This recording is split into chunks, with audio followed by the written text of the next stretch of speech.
Hello guys, எல்லாருக்கும் தெரிஞ்சது என்னன்னா அதிகமா சுகர் சாப்பிட்டா டயபிட்டிஸ் வரணும். பட் சுகரே சாப்பிடாம இருந்தாலும் டயபிட்டிஸ் வரணும் உங்களுக்கு தெரியுமா? இத டைப் 1 டயபிட்டிஸ்னு சொல்லுவாங்க. ஆக்சுவலி இந்த டயபிட்டிஸ்க்கும் சுகர் ஆர் ஸ்வீட் சாப்பிடுறதுக்கும் சம்பந்தமே இருக்காது. இது ஒரு ஆட்டோ இம்யூன் டிசீஸ். இப்ப புரியுற மாதிரி சொல்றேன் கேளுங்க. இத பத்தி கண்டிப்பா எல்லாருமே தெரிஞ்சு வச்சுக்கணும். ஏன்னா டைப் 1 டயபிட்டிஸ் எந்த வயசுல வேணாலும் வரலாம். பட் மோஸ்ட்லி 4 வயசுல இருந்து 14 வயசுக்குள்ள டாக்டர்ஸால ஈஸியா கண்டுபிடிக்க முடிஞ்சாலும் இத பத்தி தெரியாதனால உலகம் ஃபுல்லா நிறைய உயிரிழப்புகள் நடக்குது. டைப் 1 டயபிட்டிஸ் எப்படி வருதுன்னு தெரிஞ்சுக்கணும்னா அதுக்கு நம்ம ரெண்டு விஷயத்தை புரிஞ்சுக்கணும்.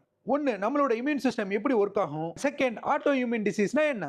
ஃபர்ஸ்ட், நம்மளோட இம்யூன் சிஸ்டம் பத்தி பார்க்கலாம். வெளியில இருந்து வைரஸ் ஆர் பாக்டீரியா மாதிரியான கிருமிகள் பாடி உள்ள வர்றப்ப நம்மளோட இம்யூன் சிஸ்டம் அதை தாக்கி அழிக்கும். அண்ட் ஆட்டோ இம்யூன் டிசீஸ்னா என்னன்னா, நம்மளோட நேச்சுரல் டிஃபென்ஸ் சிஸ்டமான நோய் எதிர்ப்பு மண்டலம் என்ன பண்ணுனா நம்ம பாடி உள்ளே இருக்கிற பாடி பார்ட்ஸுக்கும் வெளியில இருந்து வர கிருமிகளுக்கும் வித்தியாசம் கண்டுபிடிக்க முடியாம ஓன் பாடி பார்ட்ஸையே அட்டாக் பண்ணி அழிக்கும். அண்ட் டைப் 1 டயபிட்டிஸ்ல இந்த ரெண்டு தான் நடக்கும்.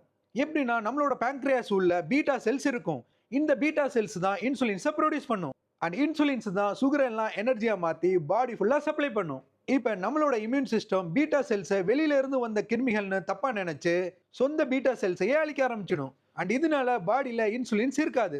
ஸோ இன்சுலின்ஸ் பற்றாக்குறையால சுகர் எல்லாம் எனர்ஜியா மாறாம ரத்தத்துல கலந்துரும். இதைத்தான் டைப் 1 டயபிட்டிஸ்னு சொல்லுவாங்க. அண்ட் இதை மேனேஜ் பண்றதுக்கு ஒரே வழி இன்சுலின்ஸ் இன்ஜெக்ஷன் போட்டுக்கிறது மட்டும்தான். இப்போ உங்களுக்கு டைப் 1 டயபிட்டிஸ்னா என்னன்னு புரிஞ்சிருக்குன்னு நம்புறேன்.